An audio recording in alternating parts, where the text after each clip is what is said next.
For centuries, the Caucasus have been known as the crossroads of Europe and Asia. Situated between the steppes of Russia, the mountains of Anatolia, the forests of the Levant, and the expanses of Iran, Caucasian history has always been a brilliant drama featuring interplay between countless cultures and religions. Among the most important historical polities in this region was the Kingdom of Armenia, which existed between 321 BCE and 428 CE, and was a keystone in the eternal struggle between the great civilizations of Rome and Persia. What was the Kingdom of Armenia? Who were its inhabitants? And what did its culture look like?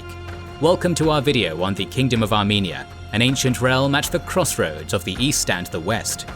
When people of the future look back on our societies, there's one cultural quirk they'll notice. People carried around large pouches of cash and cards that barely fit in their pockets, whether they needed them or not. Well, let us tell you how to move into the future instantly on this topic with new wallets from this video's sponsor, Ridge. Their designs hugely reduce the size of what you need to carry day to day, giving you a sleek and stylish wallet that's not only smaller than even the smallest wallet we had, but comes with a lifetime guarantee. It's made from military-grade materials, perfect for impressing those future archaeologists critiquing your lifestyle. There's space for 12 cards, and there's a band and clip system to attach cash to the side as well. It all comes in over 30 colors, it's got over 50,000 5-star reviews, offers a 45-day money-back guarantee if you change your mind, comes packed with replacement components, and has RFID blockers to fight digital thieves. It's the last wallet you'll ever need to buy, although maybe you should buy one for someone else too, with the holidays coming along. Get it cheaper by using our link in the description and coupon code KINGSANDGENERALS for 10% off. Before going into the origins of the Armenian kingdom itself, we must first understand the broader geographical context of the ancient Caucasus in the centuries before Christ. This presents a historiographical challenge, as most of our sources on this region during antiquity come from Greco-Roman authors, and while native Armenian writing does exist, most of it dates centuries later, after the nation's Christianization. As such, we have many gaps in our record. With all that said, let us cover what we know, beginning with geographical terminology. Greater and Lesser Armenia are old names for the regions where Armenian speakers resided in antiquity, based on whether they were on the southeast or northwest of the Euphrates River. These lands were not just populated by Armenians, but also Aramaic, Iranian, Galatian, Semitic and Hellenic ethnic groups, depending on the period one is discussing. By that token, the region played host to a wide variety of faiths, as Semitic, Hellenic and Iranian religions all coexisted within the same sphere. In fact, Greco-Roman writings imply that Armenian polytheism, with deities like Aramazd, Anahit and Vahagan, were heavily influenced by deistic figures from Persian religions, such as Ahura Mazda, Anahita and Verith Ragna. Throughout all of history, the regions of Greater and Lesser Armenia have come under the rule of countless kingdoms and empires. However, as previously stated, the Armenian kingdom we will be exploring today will be the one that existed between early and late antiquity. Throughout its history, this kingdom was ruled by three main dynasties: the Orontids, Artaxiads, and Arsacids. The first dynasty, the Orontids, ruled when Armenia was a satrapy of the Achaemenid Persians. This is an important fact, as it established the religious and diplomatic connections between Persia and Armenia, which we will see down the line. Indeed, the history of the Kingdom of Armenia begins with the Armenian peoples as vassals of the great Persian King of Kings. By the 4th century BC, the ruling satraps of Armenia, the Orontid dynasty, had been in power for centuries, forging cultural, diplomatic and tributary links with their Achaemenid overlords. However, this status quo was shaken up when a certain Alexander wiped the Persian Empire off the face of the earth. Upon absorbing Armenia into his Macedonian Empire, Alexander appointed Miran, a garrison commander at Sardis and scion of the Orontid dynasty, to rulership of the satrapy. We do not know what happened after this appointment, but after Alexander died, his generals began fighting amongst themselves for pieces of his erstwhile empire, and Armenia came under the control of the general Seleucus and his emergent Seleucid Empire.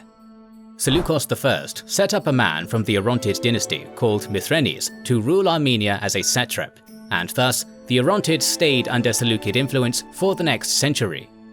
During this time, some rulers, such as Orontid III, tried to assert their independence, resulting in the rise of two Armenian states, Greater and Lesser Armenia.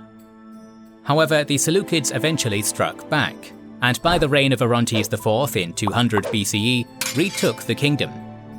Nevertheless, in the ensuing decade, the Armenians were able to reassert independence by playing the great empires of Europe and Asia off one another, something which would become a running theme throughout their history. In 190 BCE, the Roman Empire defeated the Seleucids at the Battle of Magnesia. In the aftermath, a satrap called Artaxias, from whom the Artaxiad dynasty is named after, rebelled against his Macedonian overlords. Alongside another satrap called Sarietres, who presided over a smaller Armenian state called Sapheni, they overthrew the Seleucids and became kings of their respective kingdoms.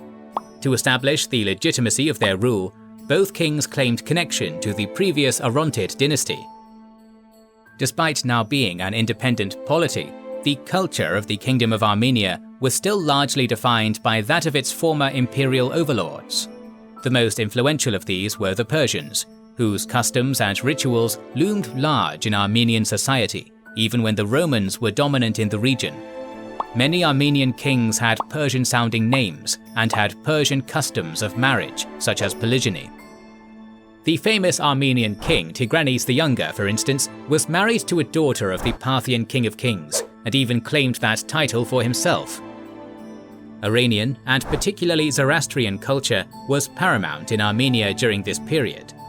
For instance, some coins have Achaemenid fire motifs, while local deities appear with aesthetic representations of Iranian deities and Ameshaspentes, such as Verithragna and Mithra. Even after the kingdom embraced Christianity in the 3rd century CE, this Persianate imagery endured in Christian art, for example influencing scenes of the Nativity. A lot of this Persian continuity can be found in the strong temple aristocracy present in Armenia in this period, as the kingdom was home to a hereditary class of priests that held considerable power. The Armenian pre-Christian religion was eclectic in borrowing from its neighbors, but maintained a solid structure despite political upheavals. Deities like Aramazd, the head god, Tyr, who was the god of light, Sovinar, the rain goddess, and Anahit, goddess of beauty, were prominent in the empire, with large decorated temples dedicated to them. There is some debate in academic communities as to whether Armenian religion was separate from Persian Zoroastrianism, or if it was a Zoroastrian-derived religion. What we can say with certainty is that the gods of the Armenians had Persian as well as Semitic and Hellenic analogues. For example, Nane, a daughter of chief god Aramazd and mother goddess, was linked to Nanaya, a Babylonian fertility goddess. However, Greek art was also present in depictions of deities like Anahit and Tyr, who were depicted like Aphrodite and Apollo respectively in temple statues. Artaxias I himself built temples to Apollo Tyr and Artemis Anahit in his capital of Artaxata, highlighting the diverse influence of the Greek and Iranian religious institutions that were mirrored in Armenia in an effort to create a cohesive kingdom. Although the Armenian kingdom later adopted the Christian faith, anecdotally being the first kingdom to do so in an official and state capacity, many of the unique features of Armenian Christianity may have connections to the country's pagan past. For example, the Christian festival of Vadava, now done for the Feast of Transfiguration, was once done in honor of the goddess Astrik, connected to the Greek Aphrodite. No discussion of the Artaxiad dynasty would be complete without discussing its most famous sovereign, Tigranes II, or Tigranes the Great. Similar to a certain Macedonian named Philip, Tigranes was the son of the royal dynasty but grew up as a hostage in the Parthian court. Educated in the Persian ways of warfare and etiquette, he was appointed king of Armenia by Mithridates II of Parthia. Tigranes reformed the Armenian army with a heavy emphasis on archers and horse soldiers, and proceeded to become a great military general. He involved himself carefully in the wars of the empires around him, such as when he indirectly supported another Mithridates, Mithridates VI of Pontus, the poison-drinking guy, during his kingdom's wars with Rome. He also managed to overtake the kingdom of Sapheni before waging wars against the Parthians and Seleucids. Both empires were under geopolitical strain at the time, and thus the shrewd Tigranes managed to enlarge his empire to reach the waters of the Mediterranean and as far south as Judea. Many Greco-Roman sources call him the Great, and admit that his achievements were incredibly impressive. His legendary capital of Tigranoketa was a cosmopolitan metropolis with both Greek and Iranian architecture abounding. Tigranes himself took the title of Philhellene, or Friend of the Greeks. However, while Tigranes grew powerful at the expense of the empires of the east, in the west, the eagle standard of Italia was growing ever stronger. Eventually, Pompey the Great intruded upon Armenia, largely due to the aid it had provided to Rome's enemy, the aforementioned Pontic Kingdom of Mithridates. A long and protracted war took place in Armenia, with major losses for both sides. Having the advantage, the Armenians exhausted the Romans, causing mutinies amongst the legions. It was up to Pompey the Great to control Armenian power, as well as a rebellious son of Tigranes called Tigranes the Younger. Tigranes' son had the support of the Parthians, however they could not invest in a long-term siege of the country. Pompey's invasion was incredibly powerful, and eventually Tigranes, by now an old man of 75, relented. He became an ally of Rome, and his realm, although still nominally independent, became a client state of the empire. Tigranes died in 55 BCE. Armenia eventually came under full Roman control under Tiberius, who sent Germanicus, of Bring Me Back My Legions fame, to Armenia to solidify Roman control and to help with the ascension of one Zeno Artaxias to the throne. The Principate had a vested interest in Armenia due to its strategic location and previous involvement in Roman affairs. Anecdotally, centuries earlier during the Punic Wars, Hannibal is said to have stayed in Armenia as an exile after his defeat at Rome's hand. To control the lucrative trade routes between Europe and Asia, which ran through Armenia, the Romans ensured that they had legions stationed in the country and sponsored the development of roads to enhance commerce in the kingdom. This was typical of Roman imperial strategy in the Near East. Rome, however, would not be the only empire that vied for influence over Armenia in the 1st century AD. Their arch-rivals, the Parthians, also maintained a presence in the area, and eventually the Artaxiad dynasty of Parthian origin came to power, with the first ruler being a Zoroastrian magus called Tiridates I. Over the next few centuries, Armenia would swing like a pendulum back and forth between Roman and Parthian influence. With the rise of the Neo-Persian Sassanian Empire and the spread of Christianity in the Roman Empire, Armenia began to see changes that would define the region and the people for millennia to come. As previously discussed, the Armenian religious apparatus was strongly influenced by Iranian ideals and religion, and the rise of the Sassanians strengthened this influence in the short term. Many Armenian kings had clung to Roman patronage as a means to combat the rising Sassanian influence in their realm. This was evidently in vain, as the Sassanian Shahanshah Shapur I at one point managed to install Hermazd, his own son, onto the Armenian throne. While this was happening, a small religion from Judea called Christianity was on the rise. Initially, the nobles of Armenia were hostile to the religion and persecuted it much like Roman emperors like Diocletian did. However, in 301 CE, due to the efforts of Saint Gregory the Illuminator, King Tiridates III converted to Christianity. Gregory also helped craft the Armenian alphabet that is still used to this day, basing it on the Greek alphabet. This marked the beginning of a great tradition of Armenian scholarship. Meanwhile, the temple aristocrats of the old Zoroastrian and polytheistic Armenian faiths were co-opted into the new Christian arrangement, with many of their social privileges retained. Much as it did when it was polytheistic, Christian Armenia absorbed many religious influences from neighboring regions, particularly from the Christian rites practiced in Syria.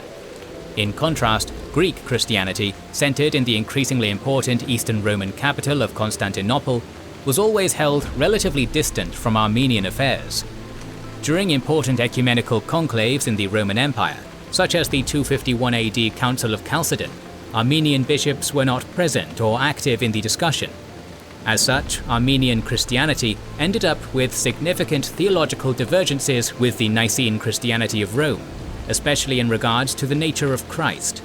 Moreover, Zoroastrian influence still remained in the region. By the time the Armenian kingdom adopted Christianity, it had already entered into the twilight years of its existence. In the 4th century AD, the Sassanians constantly raided the kingdom, and by the 4th century, the last ruler of an independent Armenia was a queen named Ferentzem. After her husband, the king Artaxiad II, was taken hostage by the Sassanians, the Persian Empire proceeded to launch a massive invasion of the Kingdom of Armenia. Retreating with the Armenian treasury and many soldiers and civilians into the fortress of Artaxiad, Ferentzem withstood a brutal siege by Shapur II for 2 years, before the citadel finally fell, and with it, her kingdom. After the victory of the Sassanians, Ferentzem was taken prisoner and tortured to death. In 387 CE, Armenia was partitioned between Eastern Rome and Sasanian Persia, and the last local nobles in Persia were disposed of in 428 CE. While the Kingdom of Armenia may appear secondary to many of the major powers of the time, we can see that it often was a powerful broker or an independent force in antique geopolitics. Later Armenian historiography would harken back to this period as a golden age of independence and strength. Its original pantheon of unique polytheistic faiths and its eventual conversion to a unique form of Christianity allowed for this independence to continue. Christianity itself in Armenia was the catalyst of an ethnogenesis, bringing a form of continuity and community in the people of the kingdom even after its end. Most important of all, the kingdom often showed a syncretism that followed the patterns of the time, combining Semitic, Greek, Iranian and local Caucasian influences to form a dynamic cultural milieu. While many other kingdoms and even empires would be run by Armenian dynasties, it was the Armenian kingdom of antiquity which defined the history of the region. In a crossroads such as the Caucasus, Greater and Lesser Armenia demonstrate the contradiction of existence between empires, a society both syncretistic and balancing between stronger foes. More videos on the history of the region are on the way, so make sure you are subscribed and have pressed the bell button to see them. Please consider liking, commenting and sharing, it helps immensely. Our videos would be impossible without our kind patrons and YouTube channel members, whose ranks you can join via our links in the description to know our schedule, get early access to our videos, access our Discord and much more. This is the Kings and Generals channel, and we will catch you on the next one.